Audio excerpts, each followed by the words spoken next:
One of her workers, Amina, was like a little sister to her. But one day, Ngozi noticed money missing from her earnings. She confronted Amina, who burst into tears. "I only took a little. My mother is sick and we had no food," she cried. Ngozi sighed. She knew what it felt like to be desperate. "You should have asked," she said gently, "but stealing is wrong." Ngozi didn't fire Amina. Instead, she helped her mother with the hospital bills and to get her medication. When she recovered, she helped her find work so they could survive. Ngozi's business grew beyond what she had imagined. She expanded her shop, hired workers, and started selling more products. The market was now her domain, and many respected her.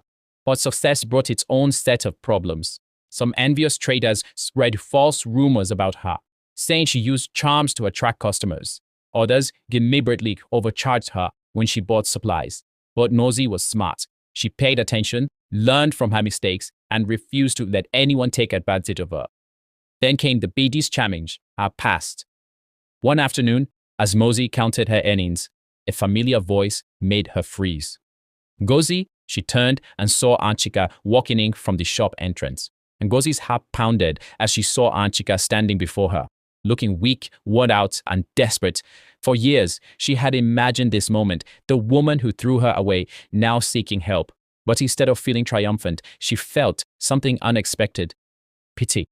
Aunt Chika's life had fallen apart. Her business had collapsed, and her children had abandoned her. She had swallowed her pride to ask Ngozi for help.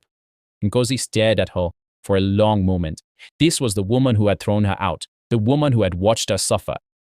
"What do you want?" Ngozi asked coldly. Chika's eyes filled with tears. "I have nowhere else to go. Please, help me." Ngozi took a deep breath. She had worked so hard to build her life, and now the woman who had hurt her was at her mercy. She thought about all the nights she had gone to bed hungry, the times she had cried herself to sleep. But she also thought about how much she had grown, how much stronger she had become.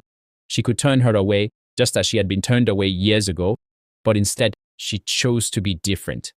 After a long silence, she spoke. "You will not suffer as I did," she said, "but things will never be the same between us." She helped Chika find a place to stay and gave her a job in one of her businesses, ensuring she had food and the shelter over her head. But she kept her distance, knowing that trust could not be rebuilt overnight. It was not love, but it was mercy. Years passed, and Ngozi's success only grew. She opened bigger businesses, helped other orphans, and became a respected woman in the township. Eventually, she bought the biggest house in the neighborhood, the same house she was once thrown out of. One day, as Aunt Chika watched Ngozi's workers build a new shop in the marketplace, she turned to Ngozi.